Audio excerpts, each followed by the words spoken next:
Good afternoon, Maine. Welcome to the Muddy Waters Podcast. I am your host, as always, Chuck Ellis. The Muddy Waters Podcast exists to help the people of Maine better understand what's going on here in our state, as well as educate people, equip people with tools to be able to help take our state back and bring common sense policy and sanity back to our state. And we do that by bringing on people that can share their stories and talk about from their perspective. And today we're fortunate to have with us the Turning Point rep for both Maine and Vermont, Maine and New Hampshire, I think, but Turning Point representing Maine, Grace Mack. Thanks for joining us. Thank you for having me. I'm so excited about this. Awesome. How many podcasts have you done so far? This is my first one, I think. Oh, wow. Well, be very stressed because it's very scary. I'm just kidding, obviously. I'm shaking in my boots over here. Yeah. You don't seem like somebody who's easily fazed or frightened. I try. At least that's the impression you give off. That's just good. So kind of to get us started, and kind of like one of the things I like to do when I bring on somebody new for the first time, hopefully, down the road, we'll have more opportunities to bring you on and share stories in the future about what's happening and hear stories of the growth and things like that. But to start, this is the first time you've come on, and a lot of people in Maine don't know you. I wanted to give you the opportunity to tell people, like, who are you? Where do you come from? Where do you live? Why do you have a Massachusetts phone number, for instance?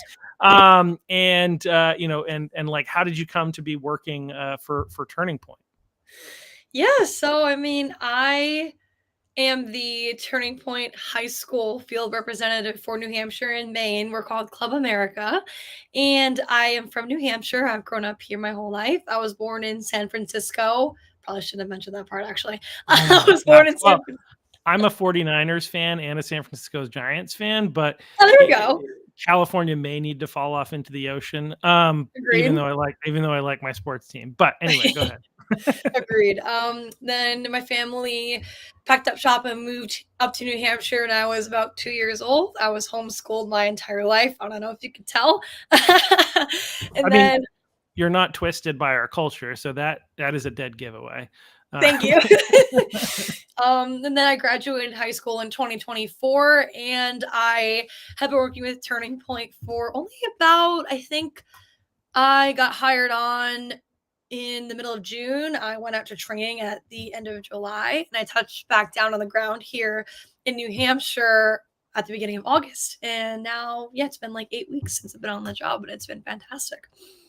Wow. Yeah. So really green. I mean, Turning Point in this part of the world is pretty green, pretty new anyway, but you're also really new into your role. That's awesome. Yeah, it is. And it's been very quiet the last couple of weeks, month. How so? My sarcasm sometimes doesn't come through. I mean, like, okay, mine doesn't either. Sometimes I can't read, sometimes I can't read sarcasm, but no, it's been absolutely insane. In good ways, but the cause of the influx of chapter requests and people getting involved is obviously very, very sad, and we've all been kind of grieving for the past couple of weeks about Charlie, obviously. But I think when I started, just to give you perspective on how crazy it's been, when I started this job before September 10th, I had because there was no chapters in New Hampshire when I started, and there was only 2 in Maine, I think, that were started right before I got here. And after the 10th, I have now today 35 chapters across Maine and New Hampshire. Yeah. So that's what we call awesome. Obviously, one of the things we talk about, I think I talked about when I had Colby on. This seems like a little bit of a turning point week because we had Colby on, and then you had somebody was supposed to come on yesterday, but unfortunately it didn't work out. I have somebody coming on tomorrow too. But anyway, but wow. But obviously, losing Charlie Kirk was huge, and it's not positive to have lost him, but our God, because we're is bigger than the things that I think some people get lost on and get focused on. He doesn't need one person. I think there was a sermon that I heard at one point about like people talking about like, oh, what if we lose Billy Graham? And that God's perspective isn't like, oh my gosh, we lost Billy Graham. It's like next man up, which is one of the things that Charlie actually talked about, that kind of next man up strategy. But like the reality is like, like we serve, not everybody who pays attention to Maine politics and whatnot are Christians, but those of us who are Christians serve a God that is powerful, and it's focused around a God who became a man and then died and rose again, and that's actually where the power comes from. It was actually from his death and resurrection where the church exploded and grew. So anyway, obviously Charlie is not going to be resurrected, but the point is like his well, he will in the end, in the last days, he will be with the rest of us, but not in our time. But his death has brought about like this huge surge, which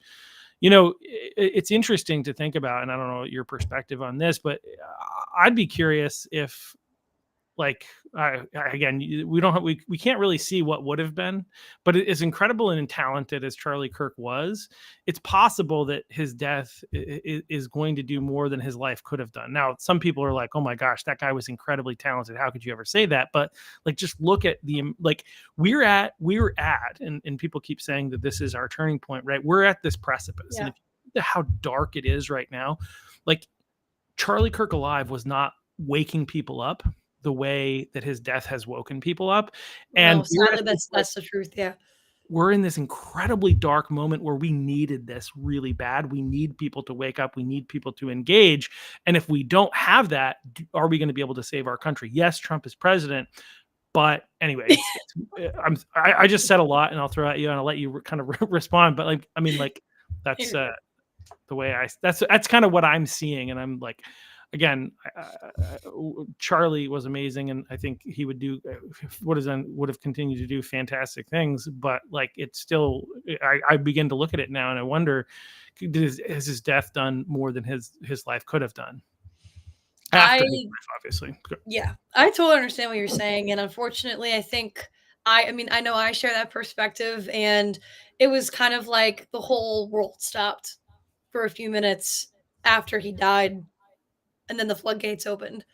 I think my regional team alone on the field program high school team had like 3,000 leads. I could be messing that number way out of proportion, but it was incredible, beautiful, and devastating to see how many people came alive after his death, how many people rallied after his death. But for those of us who were kind of working already before he died, and the people who were already involved, it sucked for us to see that is what it took to get people engaged. But I totally agree with you. I think that obviously, I mean, I didn't want it to happen, but for the culture shift that's happening, I think only an event such as this was what it was going to take to wake people up. And there's this quote, I forget who said it. It might have been Charlie himself, but there's a quote that goes something like, it doesn't matter where this person was yesterday. It only matters that they're in the room with you today.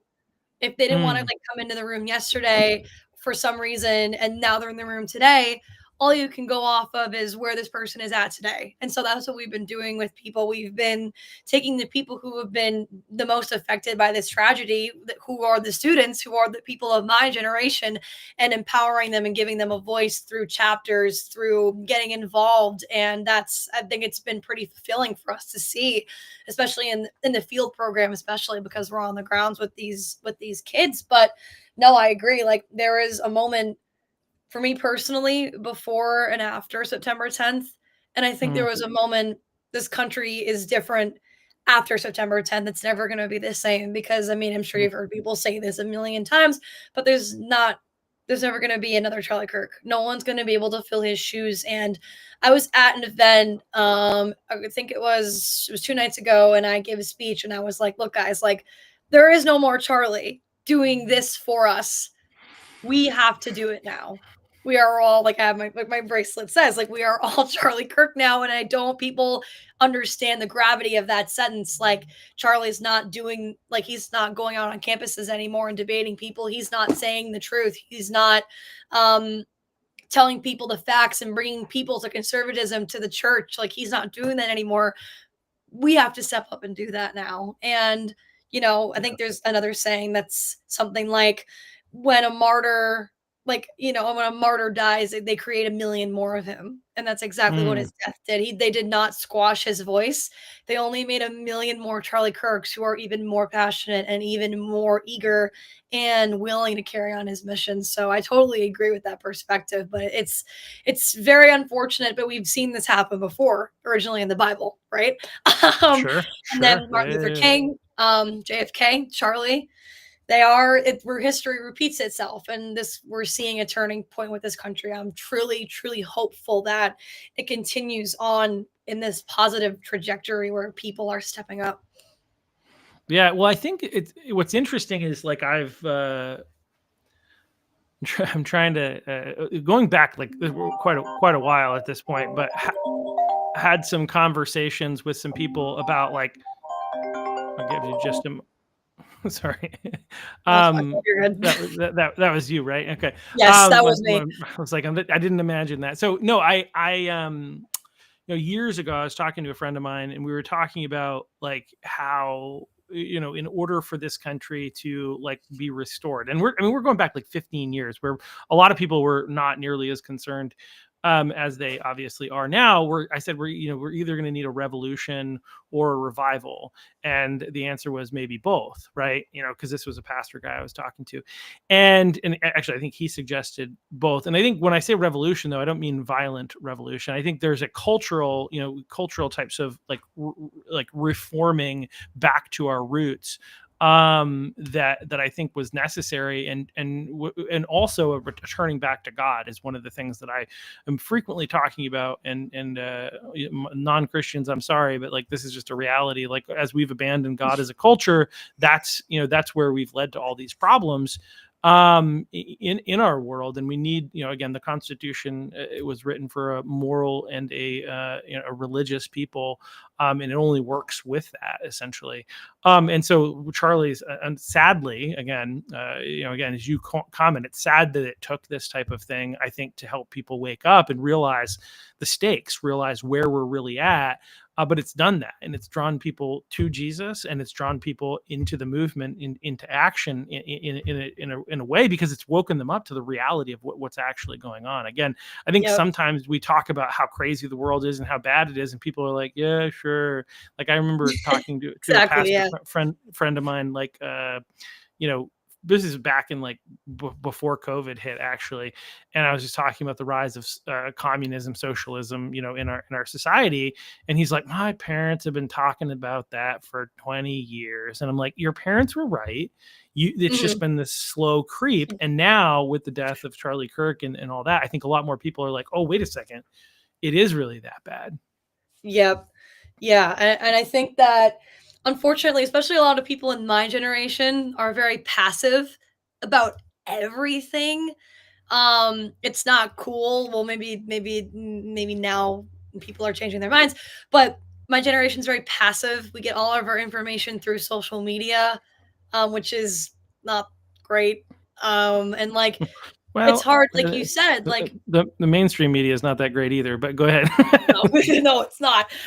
Um, but yeah, like another really good thing about the high school about Club America is that we get those kids engaged. We start at the source. Like we have the college program, then we have the high school program. We get those kids before they even go out into the real world and get them involved in their community, get them involved in their school, get them passionate about something, give them an appreciation for their country and everything that's happened to give them all these opportunities that their grandparents didn't have. Even it's a really amazing program. It's at the core of it, it's the civics engagement and education program.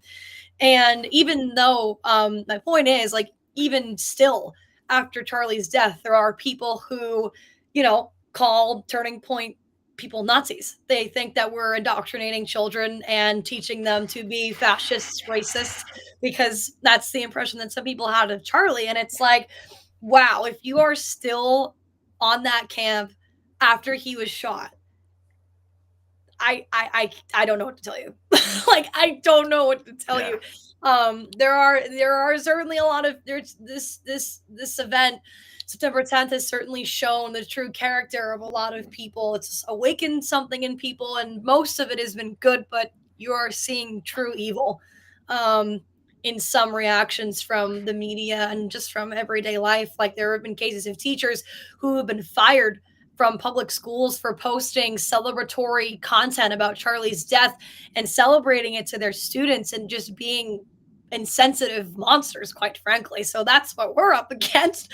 Some of the reps who are in more of these politically diverse states, let's just say, keep it nice. The super libs. Yeah.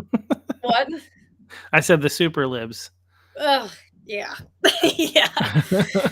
Yes, but it's been very inspiring to see my generation kind of step up and carry on the torch, because Charlie was for us, I think. He inspired a lot of people, but I think he did something to the Gen Z youth that nobody has ever been able to do for our generation, myself included. I mean, even though I was interested in politics before, I mean, Charlie really lit a fire underneath me with Turning Point, as he did with millions and millions of others. So, I mean, I don't plan to slow down anytime soon, but like this is, hopefully people are going to continue. Yeah, well, I think one person I'd heard kind of made a comment that, like, and this really kind of, I don't know, hit me. And I felt very like, what's the word? I can't even think of it. But anyway, I felt like I was like convicted, I think is the term. Yes. I'm looking for. Yes. Yeah, I felt very convicted when they basically said, well, basically Charlie Kirk believed in Gen Z when everybody else was just complaining about them. Yes, exactly. Right. Exactly. We don't get a good reputation, and Charlie Kirk stuck up for us and was like, no, this generation is going to be the most conservative generation of the millennium. I forget exactly what he said. I don't want to mess it up, but you said stuff like that all the time. Like, no, like, they have potential. They need to be saved. I'm going to save them. I'm going to pay attention to them. I'm going to stick with my belief. Like, because we started Turning Point because of the second time Obama won, Charlie realized something that nobody else in the Republican Party did, that the young people were being ignored. The young people were not being taken seriously. The Republican Party at that time, at least, was not paying any attention into bringing in the younger people. And that's something that, admittedly, the Obama administration and his team did really well during the 2012? I was 7. 2008 would have been his first. So it was 2012. And 2012, yeah. Yeah, I was 7. So bear with me if I don't get all the facts right. I'm trying to pull from memory. But that was Charlie's wake-up call. When Obama won for the second freaking time, he was like, how did he win? And he figured it out. He cracked the code.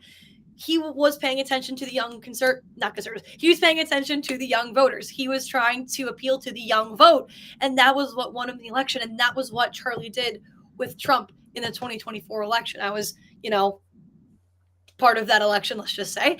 And Charlie certainly played a big role in that. That was my first election, as it was for a lot of Gen Zers. And that was also a really pivotal moment for the country. Because, again, like, it was the young vote, I think, that got the Republican Party back into the White House again. So, I mean, I could go on and on about that, but yeah, he's just incredible. Yeah. I mean, again, it's so interesting, and I think the youth is definitely the future. But one of the problems, we could talk about this, and I don't mind. I'm part of the GOP. I'm the chair of the Cumberland County Republicans, part of state committee. I talk to the leaders in the House and the Senate, and the head of the party itself, and our national chairman. I've had a lot of these people on the podcast. But the reality is that one of the problems with the Republican Party, and I've been critical of it from within it, is that we don't have a long-term plan. We don't have a long-term strategy.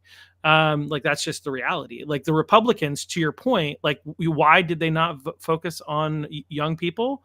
Well, because most of them weren't going to vote anyway. Why waste time, energy, and resources on people who are not going to vote or not going to get involved, whatever it may be, and largely tend to swing more liberal. Most there's the historic, Winston Churchill, I believe, is credited with it. Whether he said it or not, I don't know, or he originated it, I should say. I don't know. But if you're not liberal in your 20s, then you have no heart. If you're not conservative in your 40s, then you have no brain. That's kind of his thought. And I think maybe the Republican Party just kind of bought into this. And said, well, then we'll just focus on the people who are actually voting, right? And so because we've got to win now, right? And I look, we have to do the best that we can now, obviously, but we can't ignore the future. And we're without Charlie Kirk and what he did, I don't know where we would be as a country, right? Like I'm one of the things in the 2024 election that is like, without Charlie Kirk, we don't win. And to your point too, a couple of things about social media. Like part of the reason I'm in TikTok and I'm on Instagram, and I think you've heard me say this because we've talked offline and about but it's like, how do you reach younger people, right? Well, unfortunately, that's where you have to go to reach them. When I used to go door to door, I did not find millennials or Gen Z would come to the door for the most part. Actually, last year we were out, I don't remember what we were doing, collecting signatures or maybe getting like $5 contributions because I was running clean. Generally not for quote unquote clean elections. I could go on a whole diatribe about that, but last year I was using that system, against the Democrats to a degree, we'll say, and it was collecting signatures. I was collecting $5 contributions and met some young people at the door. So there were a few young people. One was a girl who had top surgery and had her shirt off, and that was disturbing. I was looking for a conservative, and I think there's some angry conservatives there now as a result of. And she thought her dad was home. Anyway, but then there were some other younger men who were more conservative and were like, "I need to register to vote," and I was like, "I wish I had voter ID registration cards on me, but you can go to the town office and do it." And so anyway, but like for the most part, you just don't see them at the door. And so how do we reach them, right? And so Charlie, it's one of the things where like there are two. I've been very critical of the church, but also I understand and I have a bit of understanding, right? There are a lot of people in the church that didn't know who Charlie Kirk was. Why? It's like, how could you not know who Charlie Kirk is?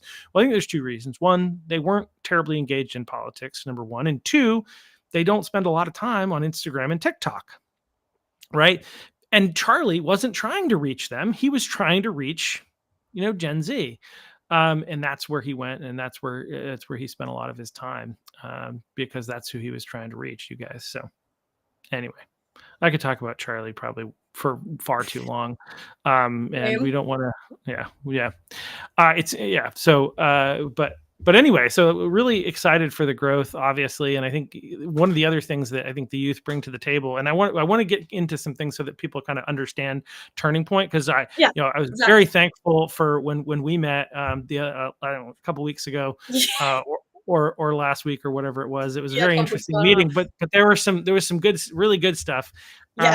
That I learned as well. And it's the breakdown of the different elements of Turning Point, because I think a lot of people are like, Turning Point. And you've already established that the high school version of Turning Point is Club America. But there are all kinds of other elements. And then Turning Point's, some aspects of Turning Point are 501c3 and cannot be political in a sense. They're more educational, and there are other elements that anyway. So can you kind of lay out, break down for people like how Turning Point functions between all the different elements? Colby, by the way, is watching. He's like, "Hey, I know her." Hi, Colby. So anyway, it's awesome. So if you want to just go ahead and kind of talk about the different elements of Turning Point. Yeah. So I've explained this, I think, 15 to 20 times now. And Turning Point. So Turning Point USA is the TB USA is the branch of the company that you see most on social media, right? It was Turning Point USA was Charlie's saying it's the student portion, it's the nonprofit 501c3 side. Underneath Turning Point USA, we have several different departments. The department that I'm a part of is the National Field Program, which encompasses our college program and our high school program, and those coincide with each other underneath the National Field Program umbrella. However, Turning Point USA also has TP USA Faith and Blexit that fall under the same umbrella. TP USA Faith is essentially our faith branch.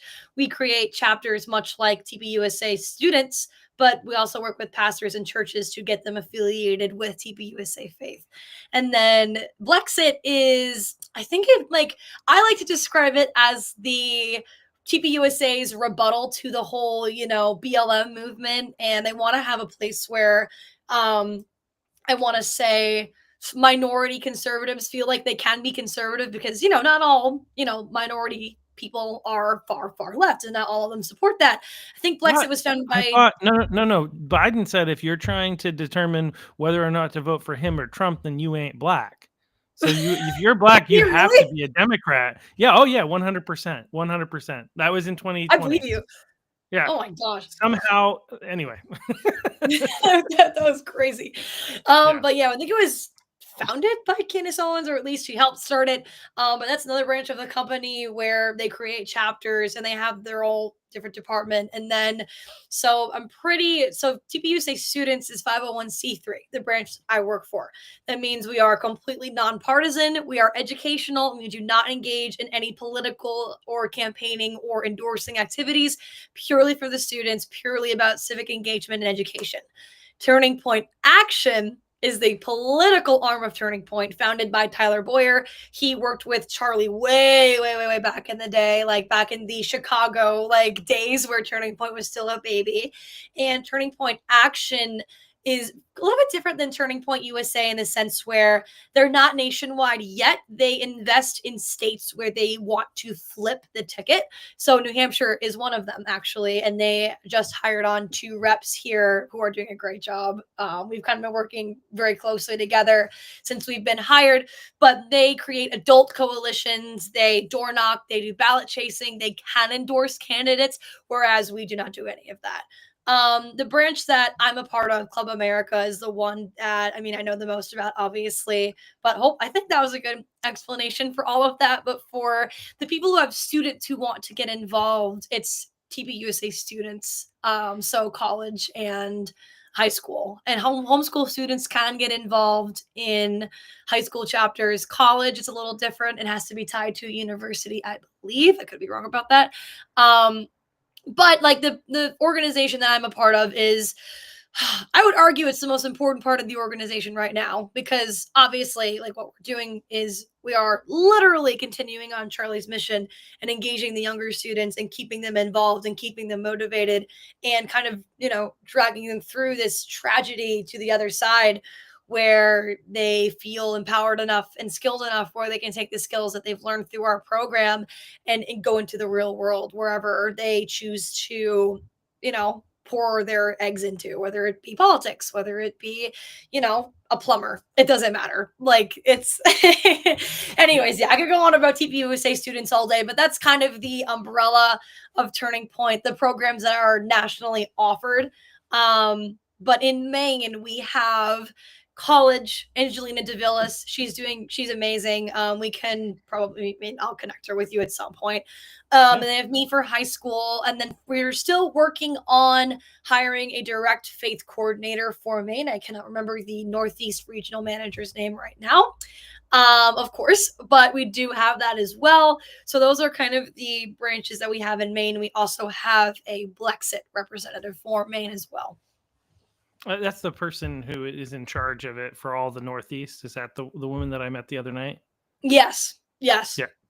Okay, cool. Well, hopefully I'm going to have her on the podcast at some point. I did get her card. I have not reached out yet, but that is on my list of things to do, because definitely Yeah, she was really cool. She was great. I think it was her. I'm assuming those were her kids. I didn't actually ask questions, but she had her kids with her, and they were super cute, Probably, yeah. and very helpful. I can't remember. There was something I was asking her some questions of, and like her daughter, like it's like this is what you need. I can't remember what exactly, but it was funny. Anyway, but yeah, that's a really cool element. I think Blexit stands for the idea is black exit. Initially, was the idea Yes. black exit of the Democrat Party. And I'd heard of that years ago. I didn't realize it was connected to Turning Point at all until like after. Actually, I believe this. People can laugh at me, but there's so much to learn in the political environment that you have to focus in Yes. certain areas. And I knew that it existed. I didn't need to know the origins, right? So I didn't realize it Me was until either. after. I think until after Charlie's assassination that it was actually part of Turning Point, which I I think didn't is know really either cool. But until I I was also think higher. like so as you've kind of talked about this stuff, what kind of stands out to me is I think a lot of people will be confused and be like, wait a second, what do you mean Turning Point is like technically nonpartisan? Charlie Kirk was on campuses talking all the time about Donald Trump's policies as part of Turning Point students, right? So like how like when you say that you're because obviously being nonpartisan doesn't mean that you don't talk about issues, but like what is so like I guess if we get a little bit more granular about like what it is that you're doing with students, what both with Turning Point with Club America and then TPUSA, which is the college side, right? Like so if you're not doing political activism, if you're not partisan, what are you doing? So I can speak way more in depth about the high school program. The college program, I mean, you probably have to talk to Angelina a little bit, but there's some core similarities. So Club America promotes constitutional beliefs. We do not Mhm. support Republican beliefs, but with the students in Club America, we promote free markets, limited government, like freedom of speech, like First Amendment, Second Amendment on campus. So a Club America chapter functions like any other club, essentially. It only takes 3 members to start a chapter. That should That's really it should be difficult. I'm tattooed just on my kidding. forehead. What? I was just saying that's really difficult to get 3 people. I'm just kidding. I That's know. really Yeah. easy to get started. Yeah. Yeah, you mean I should get that tattooed on my forehead at this point. I don't know how many Yeah. times I've said that in the past like Yeah. 3 months. But yeah, no, those students like they start the chapter and then if they are a part of their school, they get it approved at their school to be an official school and we call it RSO, registered student organization on campus. And then they host meetings where they can pull from our bank of educational resources that have presentations and games and they have tables set up at their school where they can recruit members, they can have raffles, they can have fundraisers, and a really big thing that we push with Club America is community service and like I said earlier, civics engagement. There's a lot of kids are connected to their communities. A lot of them don't know what's going on. I know that I wasn't when I was a kid. And through this job, I've actually become a lot more passionate about local things. That's one of our big. We have a lot of merch that says it, like support local, build America. I think is I have my pin right there. Support local, build America is one of the pins or poster stickers that we have, and we do a lot of community service projects with the kids, like letters to veterans. We do care packages to first responders. We have them do voter registration drives. That's a really big one, especially where I am in New Hampshire. The voter ID laws are pretty strict, which is kind of a good thing. But we want Kind to of a good thing, a really good thing. Continue. get. That's true. Yeah, Maine voter ID laws are what like non-existent at this point. Like it's so convoluted. Yeah, we don't have voter ID. We have we trust you ID. Oh, really? I didn't even know it was that bad. I mean, it's basically the honor system. You come, Yeah, you say your name and what address, and they look you up and check you off. And there's no verification. So yeah. yeah. And I think, I mean, that's disappointing, but whatever. Talk about that for hours. Well, But we can change that with yes on one. It's on the ballot this year. yes, People vote yes so on one, and we can actually require photo ID in order to be able to vote. So go ahead. yes, I will be crossing my fingers and toes that that comes to fruition, honestly, because that's a really good thing for you guys. But anyways, yeah, with Club America, it's I don't want to say it's fluffy, but we just want to get the kids involved and we want the kids to feel like they have a safe space on campus to have open discourse. We do not want just the conservative kids in our program. We want all different types of kids in our program as part of our chapters. And that's, something that Charlie did so well, was that when he would go on campuses, he did that so he would debate against people who disagreed with him. And he wanted to unite, not divide. Another one of my pins, it says united, not divided. And that's, I think, encompasses the mission of Club America as well as TPUSA College really well. We want to have these conversations with students and teachers who disagree. We want these students to get out into the community and put their name out there and get involved. We want them to have debate nights and movie nights with students who may not be of the same morals or our ideas as them. We want people to be united around this. But for a lot of students, including myself, I wish that I had. It was funny when I had my interview. The director of I'm going to give him a shout out. The director of the high school Club America program, Nick Coca, was like, "Where are you not a chapter president?" And I was like, "I just didn't know it existed. That's it." And another really big component is that we want students who feel like they haven't had a place to share their voice or their ideas before. We want them to have that with Club America, whether or not you are, more left or more right or in the middle, or if you're a socialist. Actually, no, God forbid. But it's not like, and I understand, like, turning points values, the constitutional values that we pride ourselves on. And Charlie was, everything he believed came from the Bible. His faith was at the forefront of what he did. And to have those beliefs nowadays is considered controversial, and people just take it all at face value and immediately think, "Oh, you love America? Then you are far right extremist, and Turning Point's a bunch of Nazis." It's like, no, that's not our mission.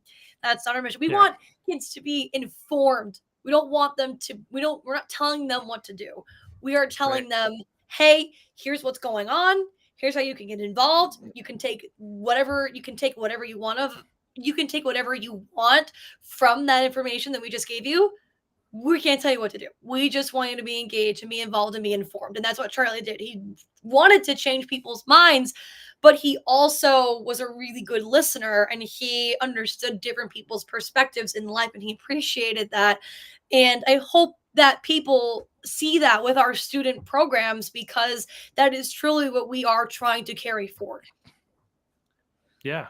No, I mean, I think it's really important to understand the work that you do, because I think people having a better understand that will avoid some of the awkward conversations that we had a couple weeks ago, and trying to be like, how do we use Turning Point, for instance? And I do think that there's a nature of people being excited, and they're like, all right, great, people are getting involved. Now, how do we use them? Because, again, we're limited, especially here in Maine, with having young people. And so now we heard all these chapters are starting up. It's like, how do we use it? And like, my response is, hey, let them grow.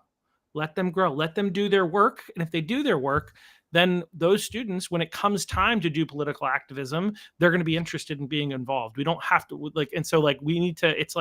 we need to let it grow so that it can mature, and then we're going to have a ton of people, because they're people that you're advising. They're going to want to be involved in politics. That's the whole Colby reason. I hope Colby's one of them. He's definitely listening and being like, we'll see. Yeah, no, I mean, he's great. I mean, it was really interesting. He had shared this, and that part of what got him motivated for politics was having an assignment, and then actually engaging in some stuff, and then all of a sudden now he wants to be more involved, right? And so I think one of the things is like, hey, if you've got kids and they're in their teens, this is a great time to have them go door to door with some candidates and go do some political acting, go to some things. I think a lot of people try to want to shelter their kids a little bit from the political landscape. Now, two things I'll tell you from taking a 13-year-old, I think he was 13 at the time, door to door back in 2022 when I was running for office for the first time. A good friend of mine's son who is interested in politics already. But one of the good things about bringing him to the door is that people are not nearly as rude when there's a teenager present. This is true. Yes, this is true. Yes, that is accurate. Yeah, for some of us younger reps, we definitely. There are some people who just don't care. Oh, yeah, they don't care at all. Yeah, for some there are some, but reps, seen that. Yeah, but for the most part, again, people are less rude when you have a teenager with you. but it also gives them a great opportunity to kind of observe. He came to the door with me, but he never talked. He just watched and observed and listened, and kind of realizing what people think and where they're coming from and stuff like that was really valuable to him. And he is like so politically motivated now and interested. He was he was a huge Charlie Kirk supporter. He was at the event when we had Charlie Kirk here in Maine. Anyway, getting involved at a younger age is really helpful. So if people don't already know that, they should know that. So I have some questions about Turning Point Faith, because like I understand that it exists, and I understand that it's separate from those things, but I know that you're probably not an expert in Turning Point Faith, because that's not what you do. But I'm curious as to, like, because I used to work for an organization called InterVarsity Christian Fellowship, which is a college campus ministry that worked with college students specifically on engaging them in faith. Is that like, is Turning Point Faith like that on the college level, or is it more of like training spiritual leaders for people in ministry? You don't have to answer that question if you don't have the answers to that question. That's fine. I wish I knew more. Like I've been getting so many requests about faith that I've had to do my own research. Well, not had to. I obviously that portion of the company is awesome.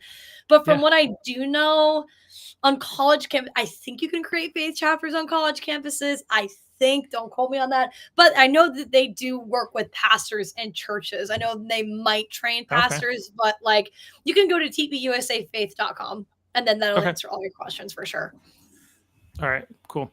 Sounds good. I'll have to look into that, or find somebody who does that within Turning Point and have them on the podcast. I don't want to give people the wrong info.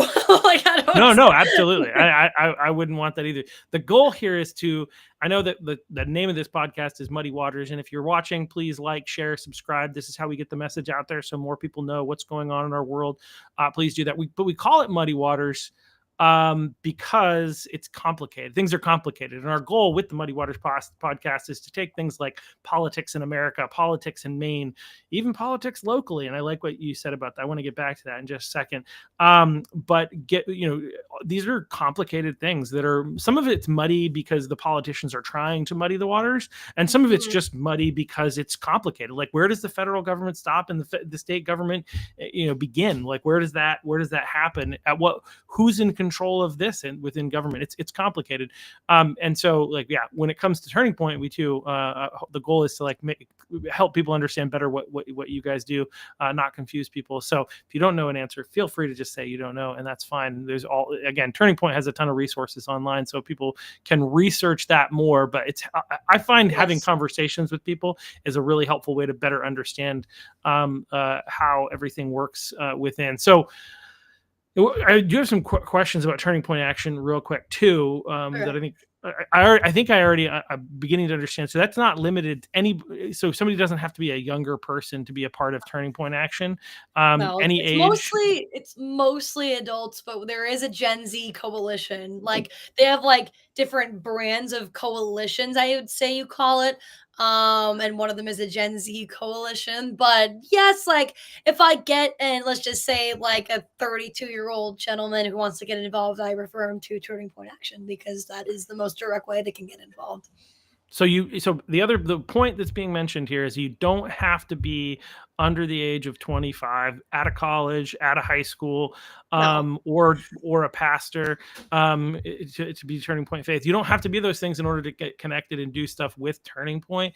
You can get involved in Turning Point Action. They have an app. It's actually kind of cool. It can tell you people to call right on your, it actually will give you a list of names and people that you can call on your street to help get out the vote. Even though they're not really campaigning here in Maine, I downloaded it and took a look, and I was like, wow, all these people live on my same street.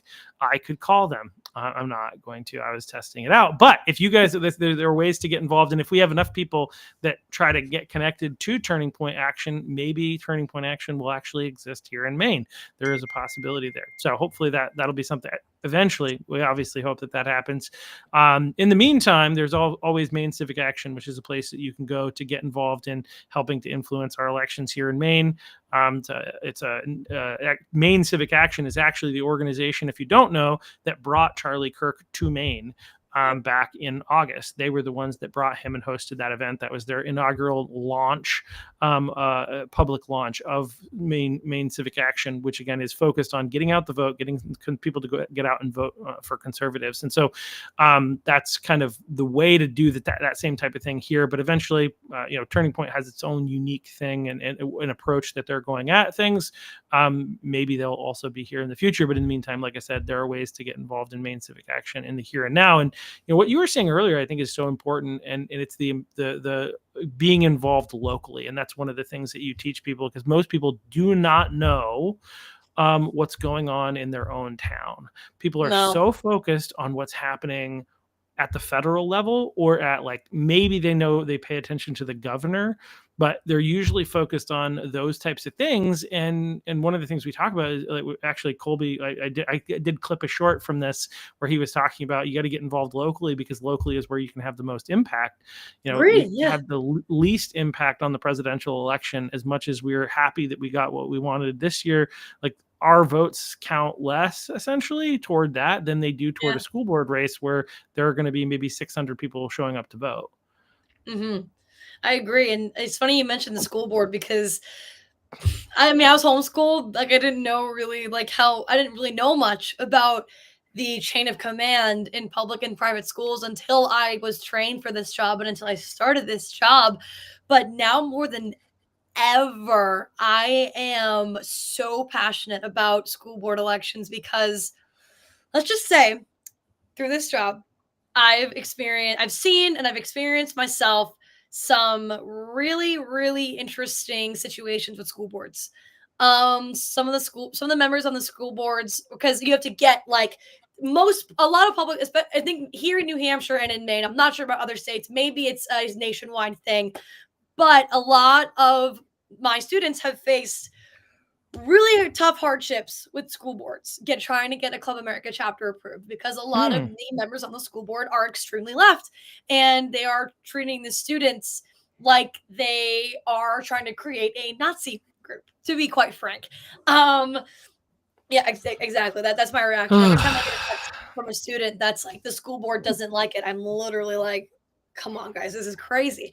But school board elections are some of the most important, because it's you want to know who's making these decisions for your kids. You want to know who's making the budget decisions for the school. You want to know these things. Why would you not want to know this stuff? It just is so foreign to me now. And that's something I really try to push with my kids, is one of our activism themes for this semester is local elections matter. It's coming up in November, and I'm really pushing that with my students, being we got to get let's try to get voter registration drives going. Let's try to do this.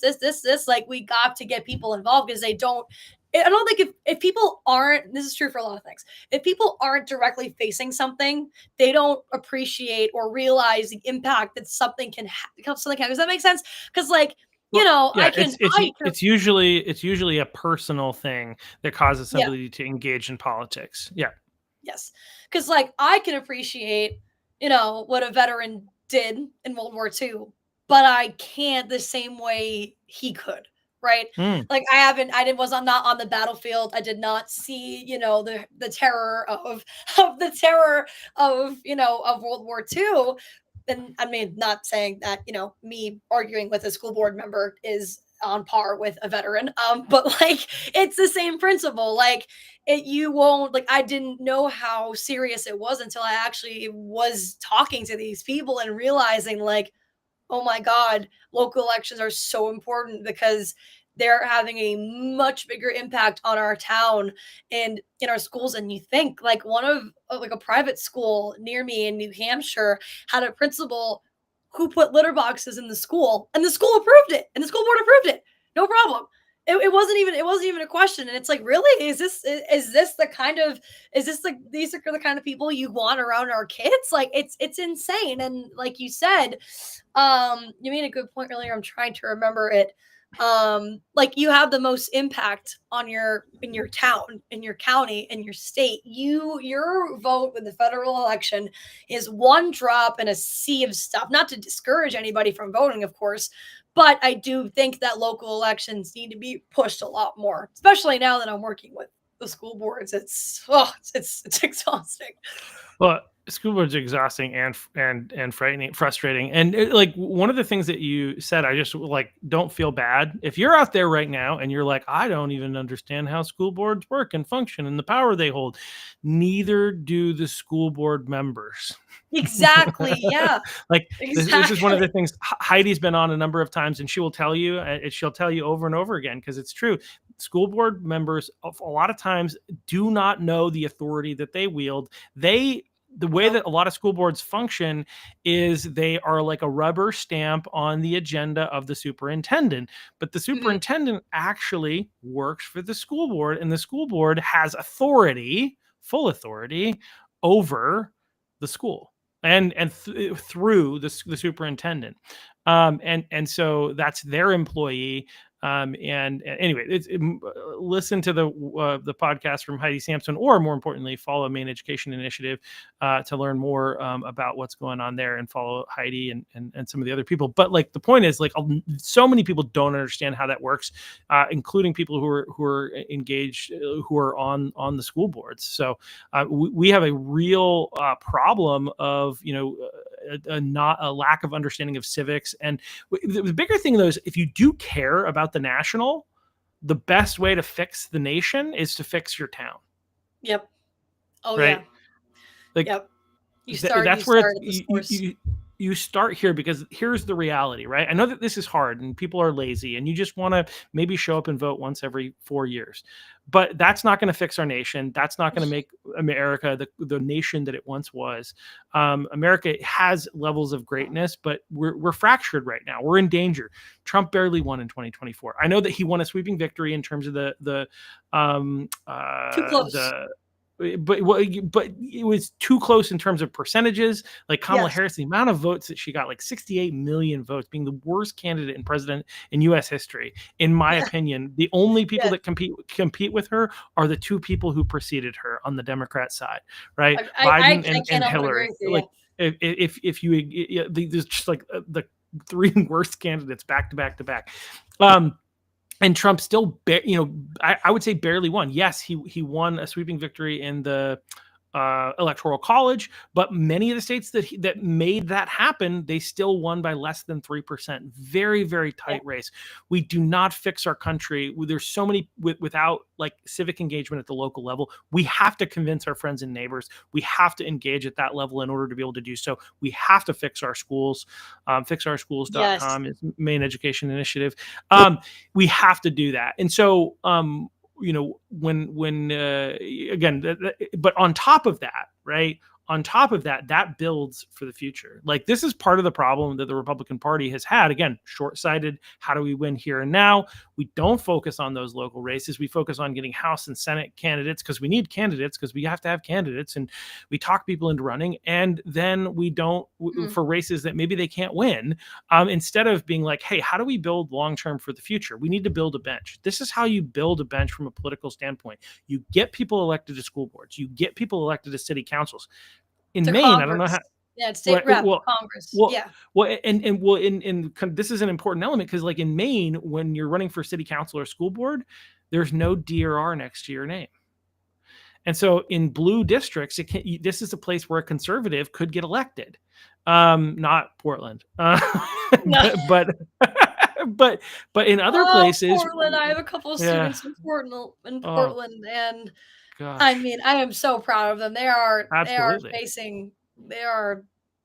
having a rough time with their schools, but hopefully we're gonna. Yeah, they're crazy, and there is long-term hope, but short-term it's really tough. We've there have been a number of candidates that independents running for school board, and they just get destroyed by the leftist candidates. And so, but like this is how we build our bench for the future. So because you can get elected, then you have a reputation, and you build relationships within the community from the school board, and on top of that, other people in the district who might be potential candidates for the future. So this is how we build our bench, is through school boards, through city councils, And then you have your House and your Senate. And these are the people that make the decisions about how our state is governed. You want to understand why ranked choice voting, for instance, all angry Mainers against ranked choice voting. You want to know why that's there? Well, partly because it was a ballot initiative, but we can't fix it if we don't control the House and the Senate and the governorship. These people create the laws, and we lost here in the state of Maine. I think it was I've heard 61, 64, whatever it was, 64 votes determined the House. We lost. We didn't control the House in the state of Maine by 64 votes. Huge impact. But also, again, how do we recruit candidates for the higher positions above that, but from our Senate and House? And then those people have relationships with those people, have relationships with those people. That's why local politics are so important. Yes, that's why we've got to get these kids involved. That's right. We're gonna fix it. We've got to get them involved. Yeah.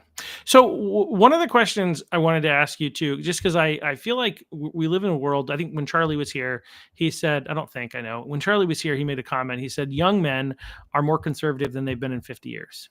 Yeah. Right. And then he said, young women, it's a work in progress. Yes. So one of the things that I feel like I want to ask, because I want to hear your perspective as a young woman who is not a liberal. Assuming I didn't lose you, because you were frozen there for a moment. Yeah. So young woman who is. Look at now. Yeah, you're good. Yeah. I was just like, oh gosh, did it? I've had people drop off before, and it's kind of awkward. And I'm like, yeah. So now I will continue talking and see if they come back. Don't I know? So how, like, part of it is like, how did you not get sucked into the liberal, how did you not get pulled into that? Because I mean, for so many women, like so many of our young women are liberal. And what is it about liberalism that you rejected, and conservatism that you, embraced? Yeah, absolutely. Yeah, so I was super lucky, and so are my sisters, because I mean, we were all homeschooled, and we were, I don't want to say, I mean, not sheltered, but we were not in the public school environment, and both of my parents raised us with those values. They didn't push politics on us at all. Like, I knew growing up that I disagreed, or at least saw the world a different way from a lot of my peers, but that didn't necessarily mean politics yet. I just knew that I saw the world a little differently. And again, like, I got really lucky. Like, my parents are awesome. Shout out to them when they watch this eventually.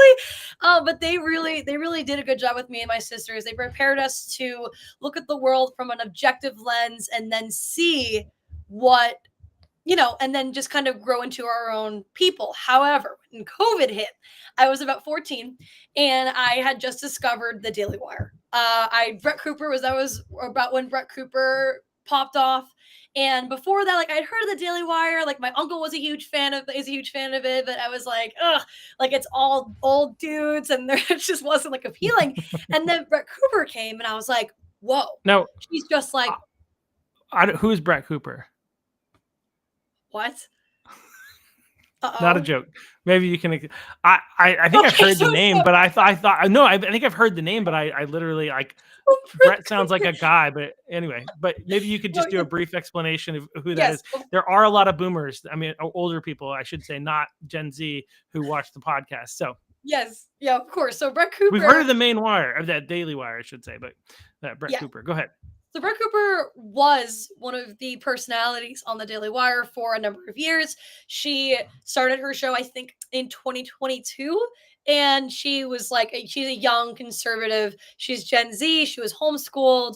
She speaks at a lot of turning point events. She's married now and has a kid. She still continues her show. She left the Daily Wire for a number of reasons I won't get into. I don't know how true they all are, but now she has her own platform on YouTube, and she still continues to do her show.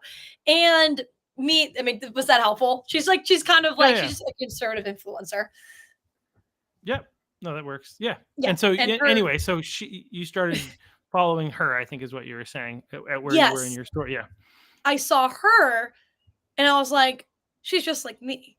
This is the first time I saw a girl that was, or a girl under the age of 45, for that matter, having a platform and being able and expressing her beliefs. And I was like, Huh, okay, I actually agree with a lot of what she's saying, and this whole COVID thing is really awful, and I know that, like, I'm not buying into the whole, like, fear-mongering that they're doing. I mean, sure, it was serious, but at the same time, it's like, I wasn't gonna wear a mask. Like, I didn't wanna wear a mask, I didn't wanna, like, have everything shut down, I didn't wanna do social distancing, and that was when I kind of realized, like, that the people who were pushing this onto the country were not the people that I wanted to associate myself with. And then as I got a little older, I started to watch the Daily Wire more and more, and I, became, I've learned about, government. I learned about that stuff. It always had interested me, but this is kind of like how it's gonna sound so bad. Like gay people have like their gay awakening. I had my conservative awakening through Brett Cooper and through Riley Gaines as well, because I was a summer. I still coach it periodically, and she was another one of those people that I'm like, wow, I want to be like her. She's down to earth. She's talented. She's funny. She's this. She's that. And then facing all of that stuff about the stuff with the Title IX and trans and da, da, da.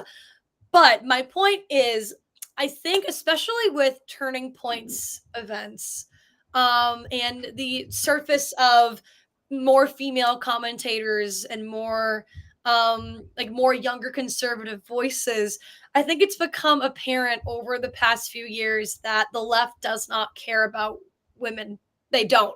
They about real women, they don't care, because they're pushing the trans stuff so hard, and they don't care about women's sports.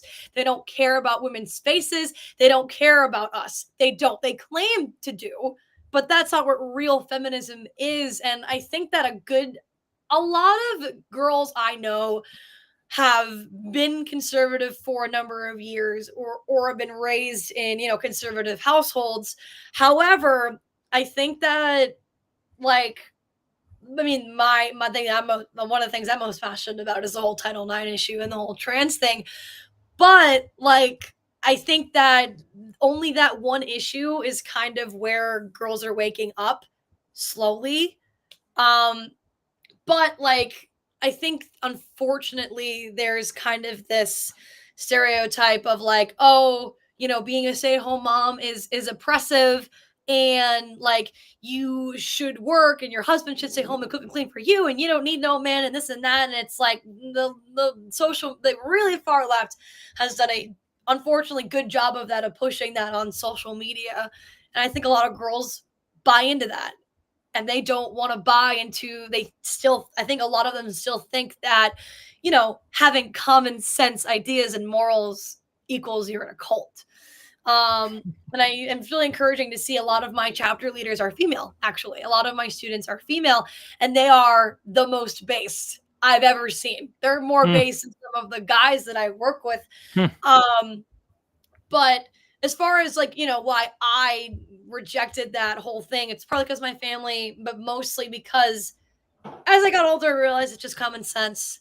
I got along with the people who labeled themselves as conservatives way better. And I discovered some issues that I was really passionate about, like like the whole Title IX thing. I was really passionate like about like freedom of education. You should be able to choose like how you teach your kids and this and that. And I think I just realized that it was common sense. And Charlie, the girls on the right, or the girls don't have a Charlie. They don't. Charlie Kirk really took the Gen Z men and did something for them that no one on the left or right has been able to do ever. He wasn't just a conservative influencer, he was a mentor and a role model for them, especially. I mean, he was for me as well. But, there's a sort of connection that, girl to girl, guy to guy, that people have that can't really be taught or trained. And the girls don't have a Charlie, but I'm hopeful that they will stop paying attention to the, oh, girl boss, cool, like, you don't need no man side of the left, and be like, well, no, like we're pretty cool too. Like we're just, and I think a lot of the, but I realize this, a lot of girls who are on the far left are really angry people.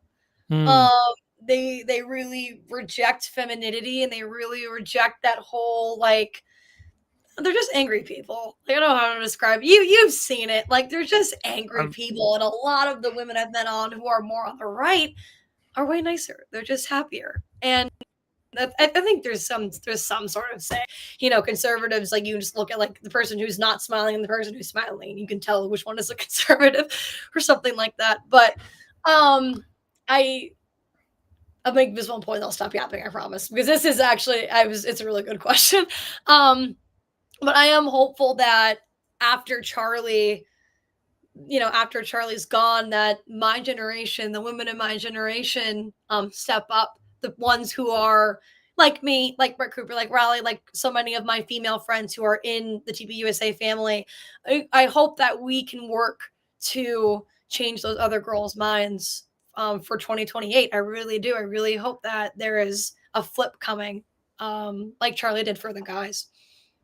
Yeah, no, and it's interesting that you mentioned that, because partly because Charlie made that comment. Like, I am thinking about, like, how do we more effectively reach young women, right? Because, like, we're reaching the men, and that's growing, especially if you're talking like straight white men. Like, the left Yep. has no place for them. Like, they're No. abandoned there. And It's very racist. It's racist, is what it is. I mean, they're racist, and they're sexist, and they're against, and they're also, I don't know what you want to call this, but they're against straight people. So they're anti-straight, essentially, right? Like, they're straight because they're Marxists, because they have to choose whoever they determine based on their weird system to be the most disadvantaged. That person has the highest social credit score in their system. And so, like, there is no place, and there's increasingly there's less of a place for straight white women. And again, I'm not playing the race card. They are. Let's be very clear about that. They are. Yes, you're absolutely right. That's and it's it's helping us with certain demographics, but ultimately that's what's happening. But we need more younger women to, like, kind of be in that social media influencer space. So I'm kind of curious. I do think that there is a lot of hope in that space, and I do want to talk more about, like, femininity and stuff like that. But, like, who are some other? So Brett, is it Brett Cooper or Brett Cooper? Brett. Okay, I want to call it Brett. Brett Cooper. BRETT. BRETT Cooper, COOPER. Yeah. Okay. Who are some other, like, have you found any other good female role models in the social media space? Yes. Isabel Brown is fantastic. Love her. Like, yeah, I first saw her. She was, like, one of the guests on back when Candace first started, when she was on the Daily Wire, and she used to have, like, a once a week special before she went crazy. I should note that she's lost her mind. She's like, whoo. But yeah, Isabel was a regular guest on there. It was where I first saw her, and one of my favorite things that I saw after Charlie's assassination was actually a clip that she had posted. So she's great. I'm glad that you mentioned her. But go ahead. Yes, Isabel Brown. She's fantastic. And then we have Caroline Levitt. I mean, I don't know if I count as an influencer, but, like, I certainly look up to her. I mean, she's from New Hampshire. Yeah. She grew up 10 minutes down the road from me. I drive past her dad's, like, car shop every once in a blue moon. I certainly count her in that vein as well. Riley Gaines has her own podcast too. Yeah. Brett Cooper. There's also Savannah Chrisley is great. Like, her family had or has a reality TV show. We also have Amala Ipuknobi. Her name is very, very, very ethnic name, but she's another, like, independent conservative influencer. She's young. I think she's black, but she's awesome. I'm trying to think of more off the top of my head, and I am blanking. I mean, Alex Clark, I would put in that vein too. Chloe Cole is one I'll throw out. I don't look for female. That's what I was thinking about. Chloe Cole. Yes. Yeah, but she's incredible. I actually got to meet her when she was here in Maine for a rally that we did on protecting girls' sports and spaces. Kind of obviously branched into transgenderism and how that impacted her. But yeah, she's really cool. What Krolschick? Do you know? Is it Olivia Krolschick? That's another one. Yes. No, yeah. I don't know how, I don't think she has a podcast, but she, like, is part of the Riley Gaines Institute or something along those lines, I think. Yeah, she was here there are. at one I point. love that There's whole.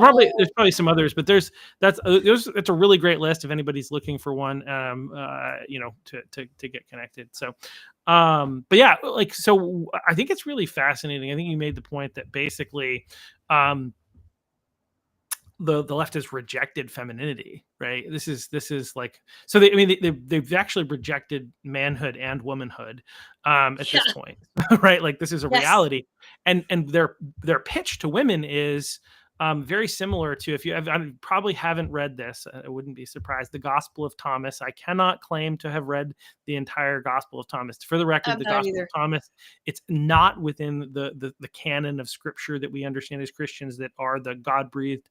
It's something that was written later, but claimed to have been written by, the Apostle Thomas. It is, scholars suggest like, it was probably written in the 3rd century. So, Thomas would have died long before that. However, I love this, because sometimes people are like, well, why don't you include the Gospel of Thomas in the Bible? And it's like, well, I just kind of explained why. But on top of that, at the end of the Pretty Gospel cool. of Yeah. Thomas, there's this question that I think Peter or John is asking Jesus about Mary, and saying, can she also be saved? Yep. And Jesus' response in the Gospel of Thomas, is, if she can become a man, she can become saved. And I think that's what the left is pitching to women: become a man. Yep. Like, I mean, Is that's they are. that, Yes. like, that's essentially what they're saying, is like, don't embrace femininity, reject it, embrace, and try to take the So role sad. that is designed for men in our society. And it's so interesting, because I was having a conversation with somebody, and it branched into this, and this person is on the left, and I just help her with her finances.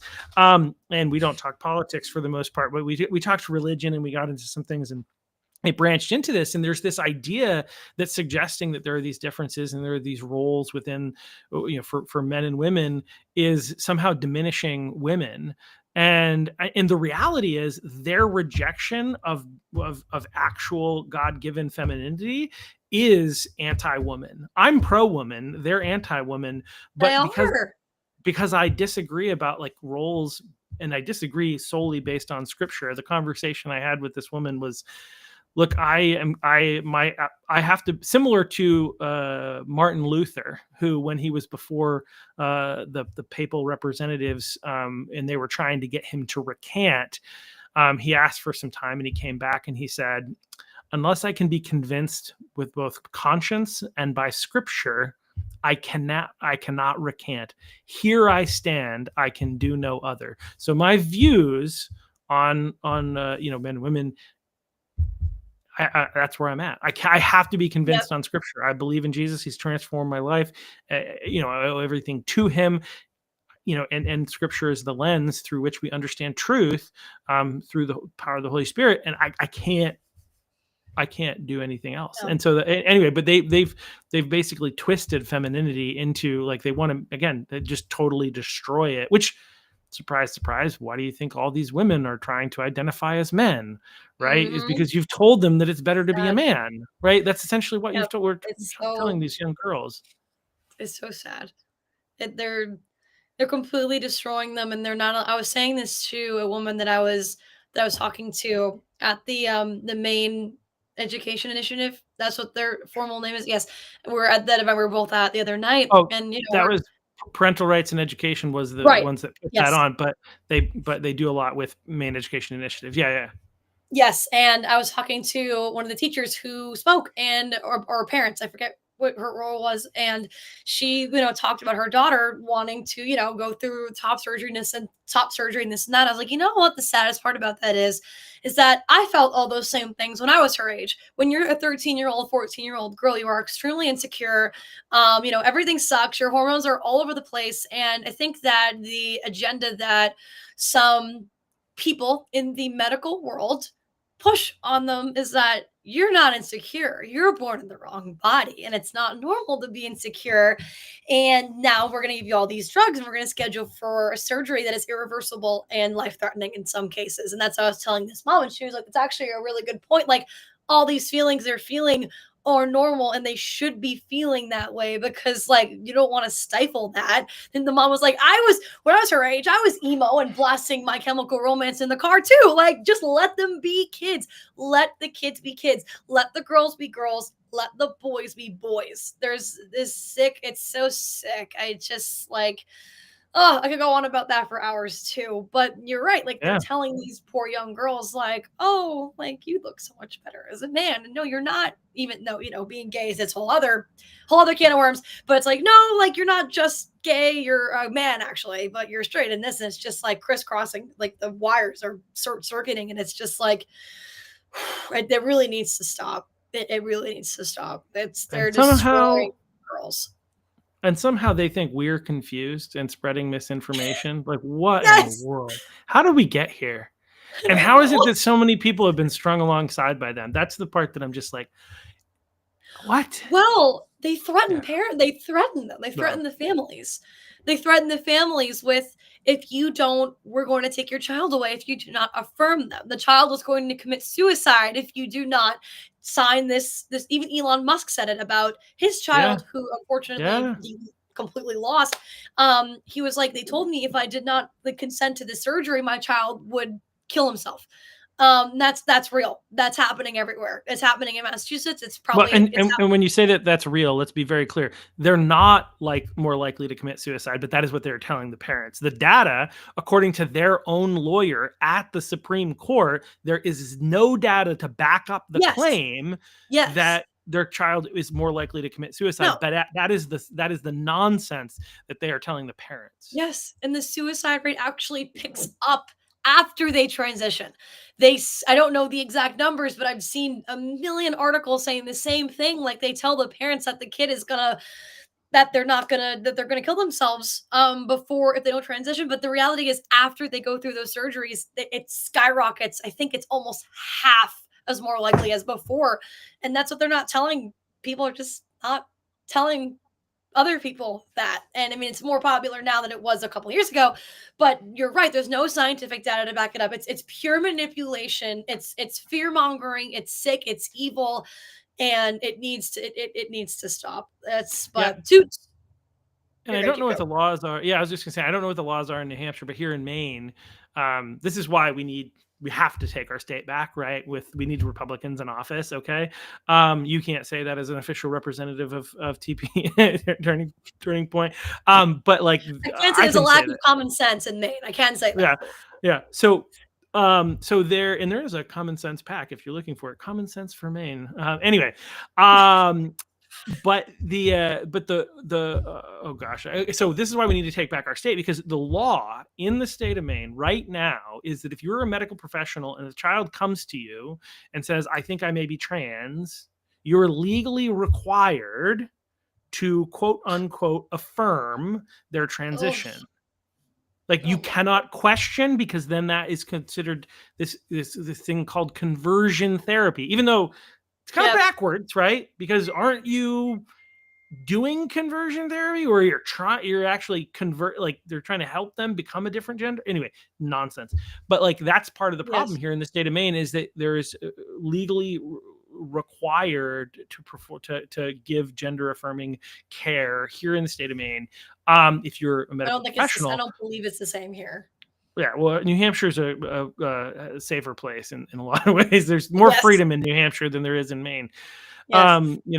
I think people gained a much better understanding of states' rights and the differences between states in during the COVID years. Because I remember myself, as a quick aside, here in Maine, it was the lockdown bad, and I was like, but in December of 2020, I went to visit my brother who lives in San Antonio, and while I was down there, well, everybody at Maine was huddled in their homes and afraid to go out, wearing masks while riding bicycles. I believe it.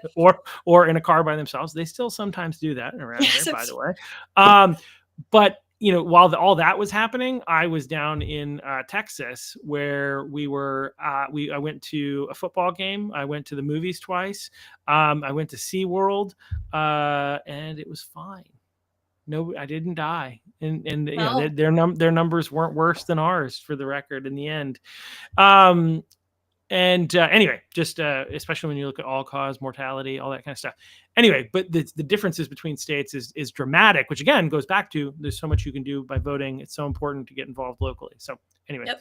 I just felt like that was worth throwing No, out there. So it makes sense. I lived in Texas for about a year because I worked for Blaze Media, Glenn Beck's studio. oh, okay, nice. Yeah, I can say that happened right after I graduated high school. I moved there, then came back here.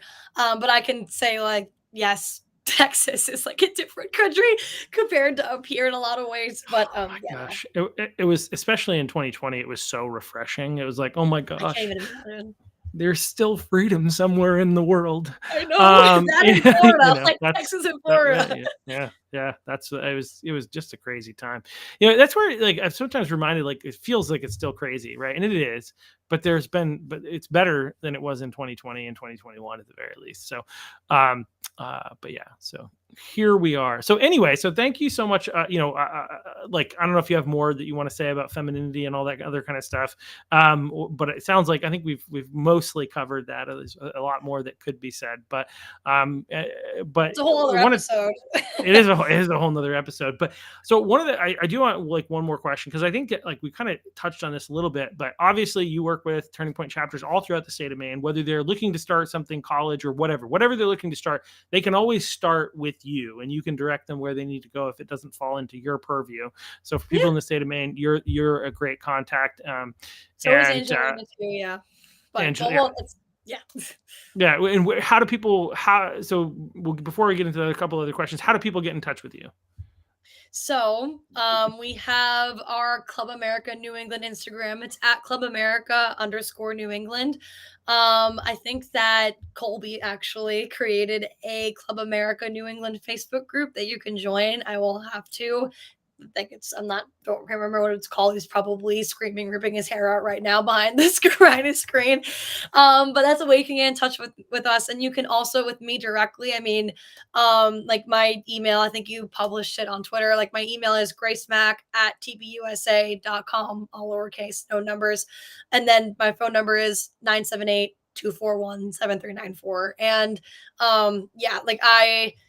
again, like I said earlier, it's so easy. I'll close with this, like a call to action, but like it's so easy to get involved. It only takes 3 students to start a high school chapter, and it's growing very quickly. And I think that especially after in the wake of Charlie's assassination, a lot of people are they have all this fire inside them and they have all this passion, and then they're like, I need to do something.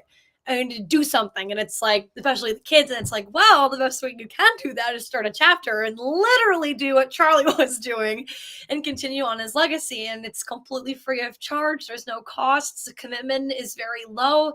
The students can make it whatever they want. It functions like any other club, and they have me full-time on staff to help them out with whatever they may need.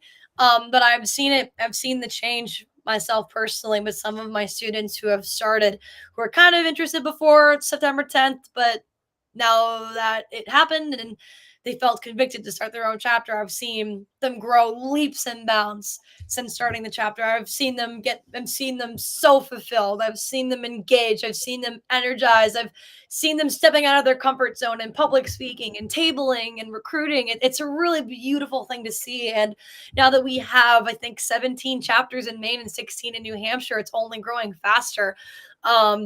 Which is incredible to see these kids stepping up and taking the charge and leading this and building a legacy that I think is going to last for a long time, even after I move on to the next stage of my life, which is sad to think about.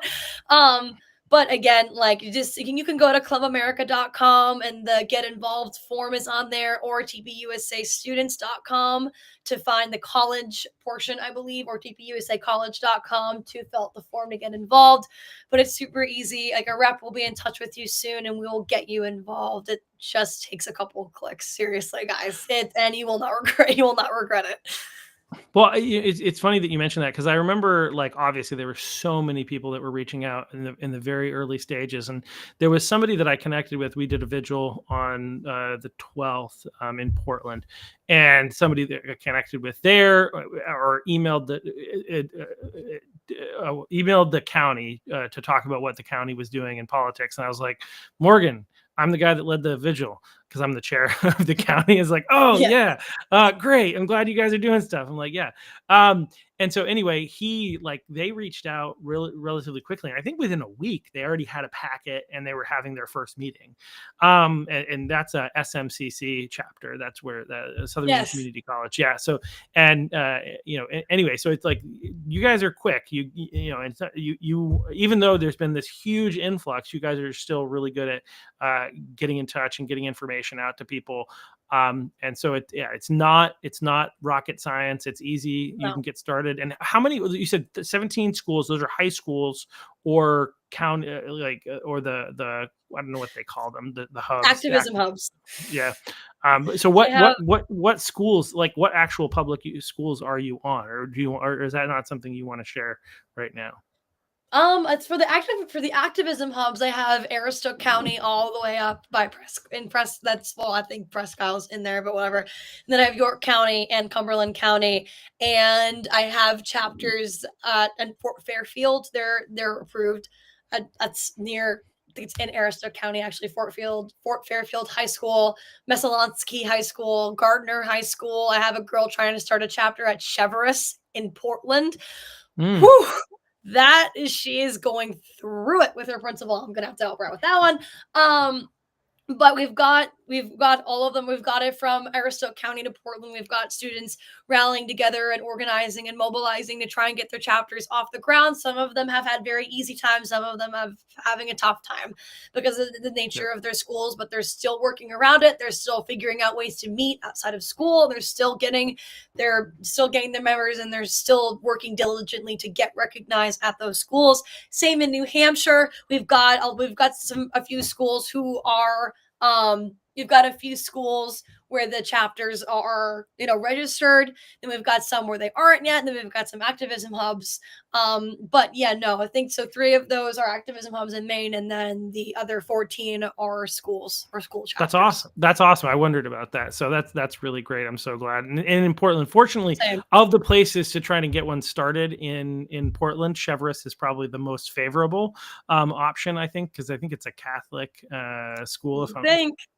You would think it's there's been arguments with the principal and this chapter leader about, politics shouldn't be in the Catholic schools, and it's like, we found a whole article about social justice on your website. We found all of this stuff, and like the separation of church and state. Yes, I understand, but Club America is not political, and again, that's so important when people understand what we're doing. We're not engaging in politics. This is a civics engagement and education club for these students to get involved, for them to have a voice and unify and not divide. And that's the issue I'm having with a lot of administrators and educators and teachers, is that they just don't understand what we stand for. They see they see Charlie, they see TV USA, and they think Nazi. And it's like, no, it's not what we're doing. But yeah, anyways, I'm confident we're going to get there. There are, there's people like Heidi who have our back, who can help. And now that it's becoming a more known thing, I hope that principals don't, I hope that they see, this school has it too. Well, then this should be, then it's, and there's no problems, should be okay. But it's a marathon, not a sprint. But where the kids are really doing really amazing, and I couldn't be more proud. Awesome. Well, thank you so much. Again, I was going to ask a question about how easy it is to get stuff started, but you took care of that for me. So thank you for what you're doing. Thank you for coming on. Thank you for, talking to us and working with, trying to help save our state and save your state and save our nation, essentially, by educating people on, the political process, which so many people believe that more people need to be educated on civics. So you guys are doing it for us.